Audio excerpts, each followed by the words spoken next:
తలేదు. So అది పోటీ కాదు, ఏదో కొంత అబ్స్ట్రక్షన్, కొంత మెజారిటీ తగ్గడానికి అది దోహదం చేసి ఉండొచ్చు.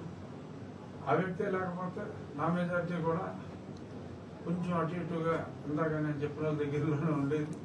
అయినా నష్టం లేదు. ఒక్కోటితో నెగ్గిన, లక్షోట్లతో నెగ్గిన గెలిపే.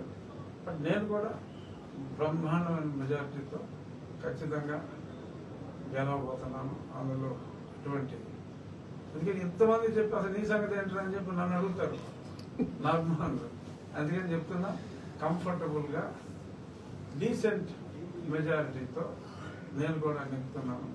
ఎవరు సాక్షి కథనాలు చూసి ఇవాళ చూసా, ఇవాళ ఏమైనా చెప్పి ఆలుకి సున్నామని ఏదో రాసుకున్నాడు తప్ప ఇవాళ నా జోలికి రాలా. ఒకసారి రేపు రాస్తాడేమో శివరామ హవా, సింహం గాండ్రింపుకి పారిపోయిన వైసీపీ ఇది అని ఏదైనా రాసుకుంటారు. అలా అలిగే ఎక్కువ చేయని ఇబ్బంది ఏం లేదు. కంఫర్టబుల్గా కూల్ మెజారిటీతో నేను కూడా నెగ్గుతున్నా. ఇంకేమైనా ప్రశ్నలు ఉంటాయి అడిగండి.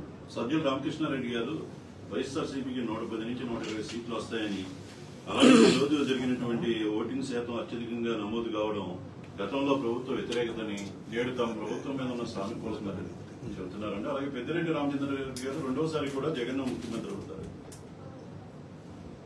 పెద్దిరెడ్డి రామచంద్రారెడ్డి గారు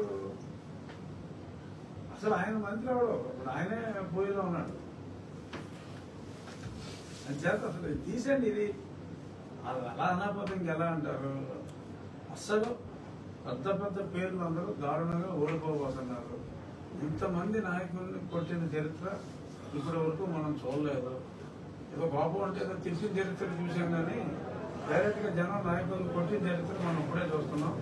అంచేత అదని పట్టింది. అలాగే ఒక కృష్ణా గోదావరి జిల్లాల్లోనే కూటమి యొక్క ప్రభావం ఉంటుంది. రాయలసీమ కానీ ఉత్తరాంధ్ర కానీ, రాయలసీమలోనే కనీసం 35 స్థానాలు కైవసం చేసుకుంటాం. కనీసం అది పెరిగినా కూడా అడిగి పడక్కర్లేదు. అంటే మీరు చెప్పినట్లే ఒక కూటమి రాష్ట్రంలో అధికారంలోకి వస్తుందండి. వైఎస్ఆర్సీపీకి పార్లమెంట్ స్థానాలు దక్కే అవకాశం ఉందంటారండి. వైఎస్ఆర్సీపీ పార్లమెంట్ ఎక్కడ దొరుకుతుందండి? ఆఖరి రాజంపేటలో కిరణ్ కుమార్ రెడ్డి గారు దొరుకుతున్నారు. సార్ ఇప్పుడు అంతమంది ముస్లిం సోదరులు ఉన్నప్పటికీ కూడా కిరణ్ కుమార్ రెడ్డి గారు నెగ్గుతున్నారు. నిన్న సజ్జల ప్రెస్ మీట్ లో లేడీస్ ఓటింగ్ అంతా మాగే పడింది. మాకు మెజారిటీ సార్ నేను చెప్పాను సార్, మెజారిటీ స్థానాలు మాకు వచ్చే అవకాశం ఉందన్న.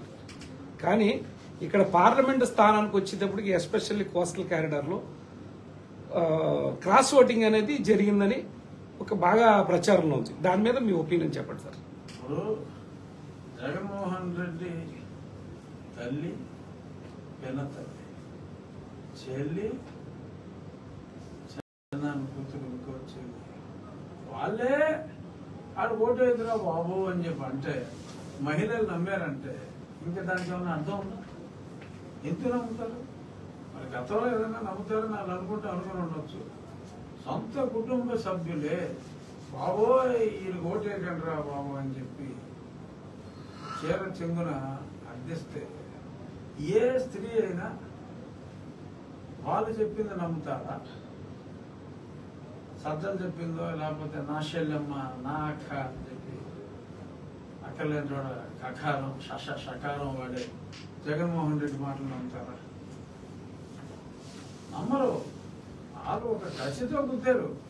చంద్రాడే వచ్చేసి తొందరగా ఇది వదిలించేసుకున్నారా బాబు అని చెప్పి ఒక కసితో గుద్దారు. అందుకే వాళ్ళు ఆ తర్వాత ఇంకా ప్రెస్ స్టేట్మెంట్లో ఉండవు. సాక్షి పేపర్ వస్తుందో రాదో కూడా మంచి వైఎస్ఆర్సీపీ భవిష్యత్తు ఏంటంటారండి? భవిష్యత్తు లేదంట సార్. ఇప్పుడు కేంద్రంలో మీరు పార్లమెంట్ సభ్యులుగా కొనసాగుతున్నారు.